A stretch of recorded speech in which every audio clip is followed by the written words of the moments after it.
अभिनंदन सभी दर्शकों का। मैं पंडित विनोद भारद्वाज अपने चैनल चंद्र फैक्टर पर आप सबका अभिनंदन वंदन करता हूँ।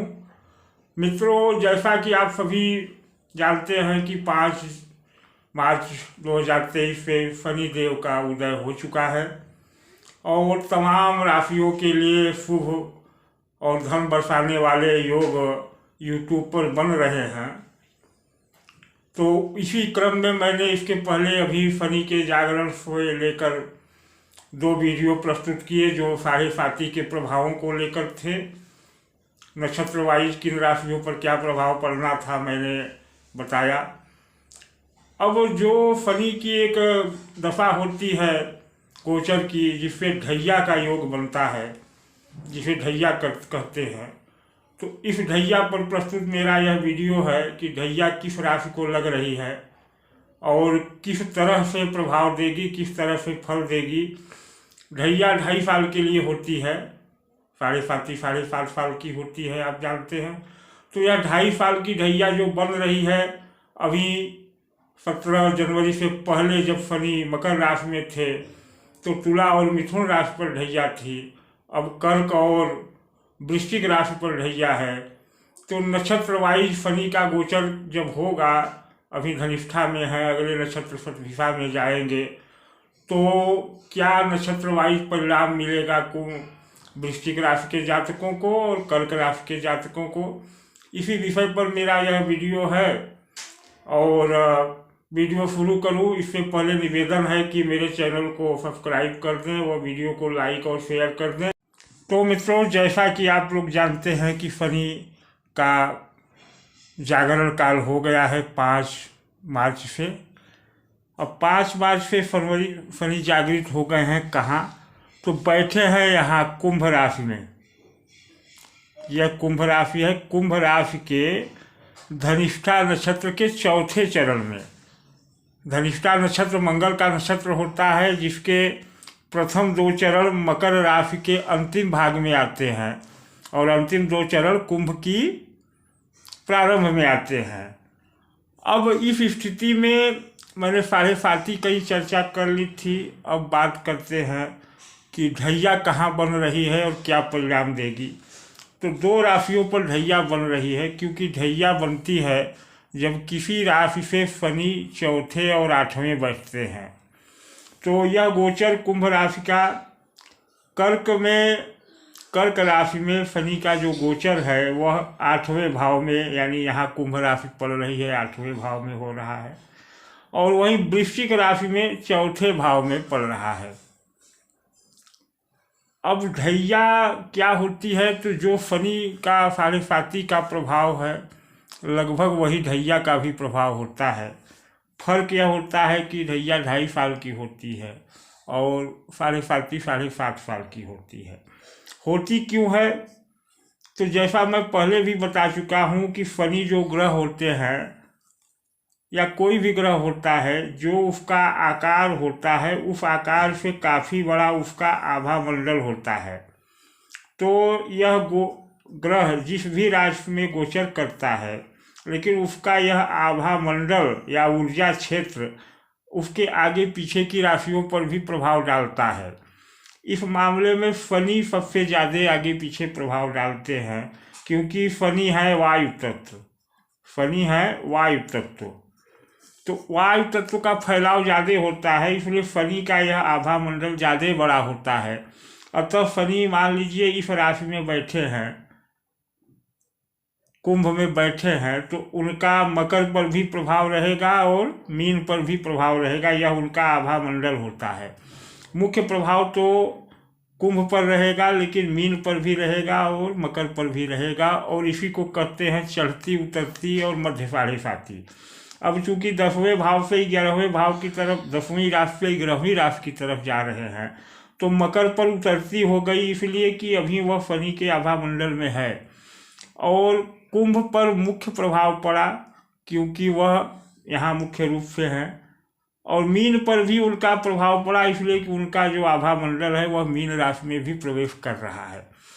तो यह वजह होती है कि शनि 3 घरों को प्रभावित करते हैं, इसलिए जिस भी राशि के 12वें बैठ जाते हैं जैसे मीन से 12वें बैठ गए तो उसको साढ़े साती लग गई, जिस राशि पर बैठ गए उसको साढ़े साती लग गई, जिसके आगे बैठ गए उसको भी साढ़े साती रहती है।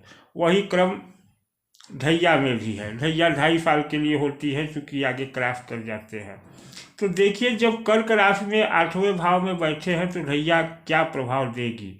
अब शनि यहाँ बैठ करके, जो शनि का नैसर्गिक गुण है कि भाव की वृद्धि कर देते हैं, तो 8वां भाव है मृत्यु का भाव, एक्सीडेंट का भाव, दुर्घटनाओं का भाव और दुर्भाग्य का भाव। तो यहाँ बैठ करके शनि इन चीज़ों को बढ़ाएंगे।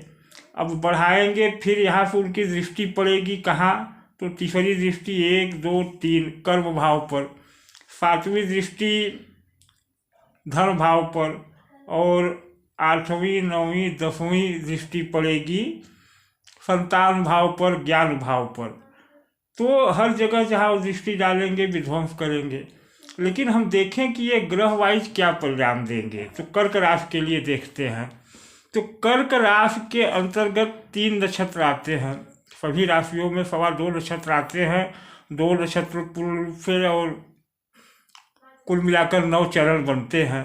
तो कर्क में देखिए, पुनर्वसु नक्षत्र प्रारंभ में है, जिसका 1 चरण, पुष्य का 4 चरण और अश्लेषा का 4 चरण हो जाता है।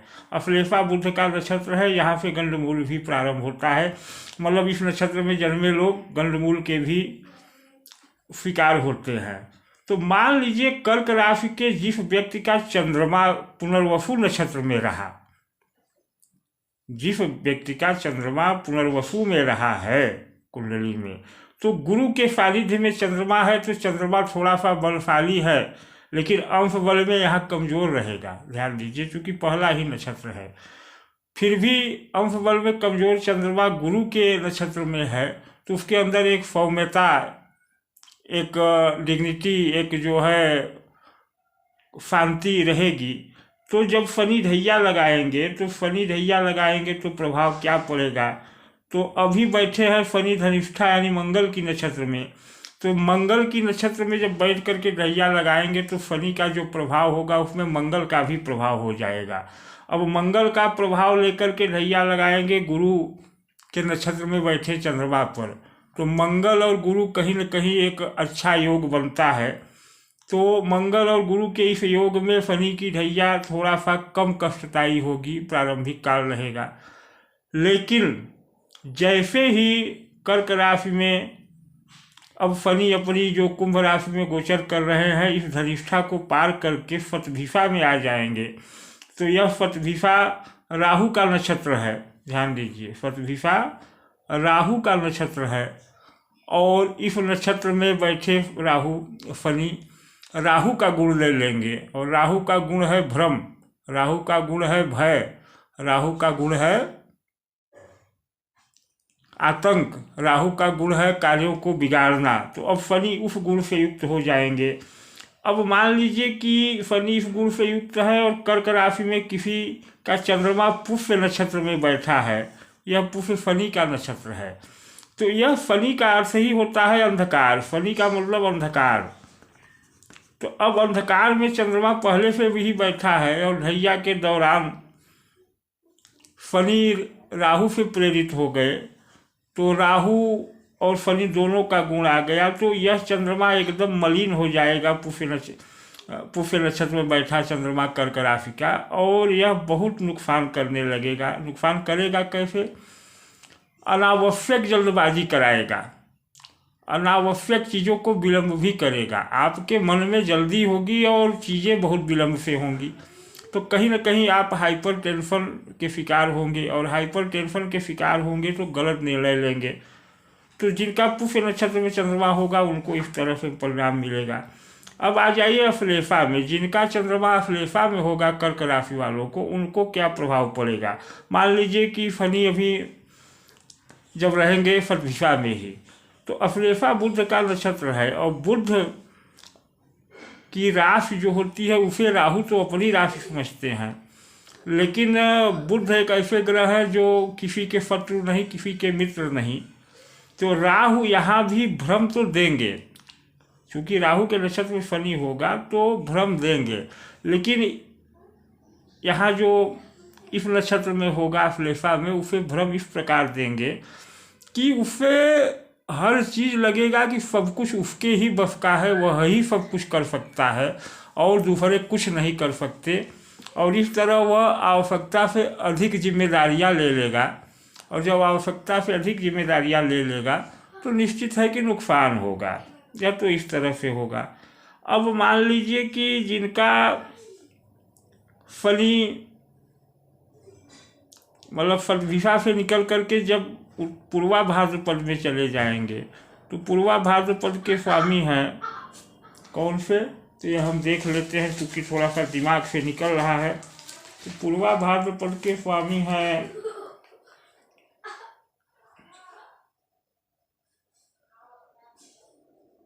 फिर गुरु, पूर्वा भाद्र के भी स्वामी गुरु हैं। तो जब गुरु की राशि में शनि, गुरु के नक्षत्र में शनि चले जाएंगे अपने गोचर काल के दौरान, तो यहाँ गुरुत्व धारण करेंगे और कुछ उनको जो है राहत मिलेगी, इनका दुष्प्रभाव कम होगा।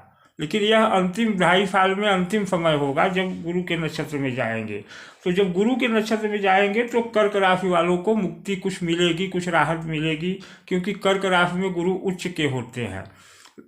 अब उपाय क्या करें, तो जिनका चंद्रमा कर्क राशि वालों का पुनर्वसु नक्षत्र में है, पुनर्वसु नक्षत्र में जिनका चंद्रमा है वो क्या करें,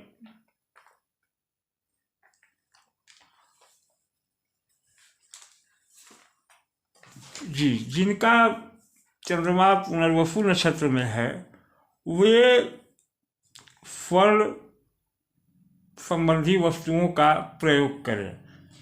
शनि के नक्षत्र में है तो अत्यधिक प्रयोग करना होगा और उन्हें स्वर्ण दान भी करना चाहिए, और स्वर्ण भस्म से बना एक विशेष यंत्र धारण करें। तो उससे होगा क्या कि यह धुआं जो शनि का अंधकार है वह स्वर्ण भस्म उसको, स्वर्ण की आभा मंडल उसको दुगुन करेगी। बाकी आप हनुमान जी के मंदिर में जाएं, शिव जी को जल चढ़ाएं, पुष्य नक्षत्र वालों को, तो ढैया से राहत मिलेगी। लेकिन मुख्य आपको स्वर्ण भस्म का प्रयोग खाने में भी कर सकते हैं तो करें, और नहीं कर सकते तो एक विशेष यंत्र जरूर धारण करें। अब बात करते हैं वृश्चिक राशि वालों की। वृश्चिक राशि पर क्या प्रभाव होगा, तो वृश्चिक राशि वालों पर प्रभाव यह होगा कि वृश्चिक मंगल की राशि है। मंगल वैसे भी थोड़े से क्रूर, थोड़े से जल्दबाज, मंगल एक योद्धा। अब इस राशि में चौथे भाव में शनि है, यहाँ से ढैया प्रारंभ करेंगे तो यह प्रभाव पड़ेगा इनका तीसरे भाव में भी और 12वें भाव, पंचम भाव में भी। यह चौथा भाव भूमि भवन वाहन का है, यहाँ से माता के सुख का विचार किया जाता है। अब शनि इस भाव में बैठेंगे तो इस भाव की वृद्धि कर देंगे, और शनि भूमि भवन वाहन के कारक भी हैं। तो यहाँ बैठ करके शनि प्रारंभिक दौर में जातक को इन्हीं सब चीज़ों में उलझा देंगे। किसमें, वह भूमि खरीदने के चक्कर में पड़ जाएगा, वह वाहन खरीदने के चक्कर में पड़ जाएगा, और शनि की 7वीं दृष्टि पड़ रही है सामने कर्म भाव में। तो इन चीज़ों के चक्कर में पड़ने से वह अपने कर्म भाव को ध्यान नहीं दे पाएगा और उसका कार्य व्यवसाय बिजनेस डिस्टर्ब होगा, और यहाँ से डिस्टर्ब होगा। और शनि का प्रभाव पुरुषार्थ भाव पर भी पड़ रहा है और संतान भाव और ज्ञान भाव पर भी पड़ रहा है। तो यह ज्ञान को भी नष्ट कर देंगे और पुरुषार्थ को भी जो है थोड़ा सा ढीला करेंगे, क्योंकि उसका सारा ध्यान वहीं आ जाएगा भूमि भवन वाहन पर, और इसके कारक है शनि और इसी भाव में बैठे हैं। इस चक्कर में उसका कुटुंब से भी विद्रोह होगा। तीसरी दृष्टि 1, 2, 3, तो यहाँ के भी शनि कारक है। 6वें भाव के रोग ऋण, वह इतना व्यस्त हो जाएगा कि रोग ऋण का भी शिकार हो जाएगा। भाई भूमि भवन वाहन खरीदेगा तो कुछ न कुछ ऋण होगा, और जब ऋण होगा तो रोग होगा स्वाभाविक, क्योंकि ऋण रोग का बहुत बड़ा आधार है। 7वीं दृष्टि से कर्म भाव नष्ट करा देंगे। 8, 9, 10 सीधे राशि पर ही दृष्टि डाल रहे हैं। अब पुनः वही बात कि जिस नक्षत्र में बैठे शनि प्रभाव डालेंगे।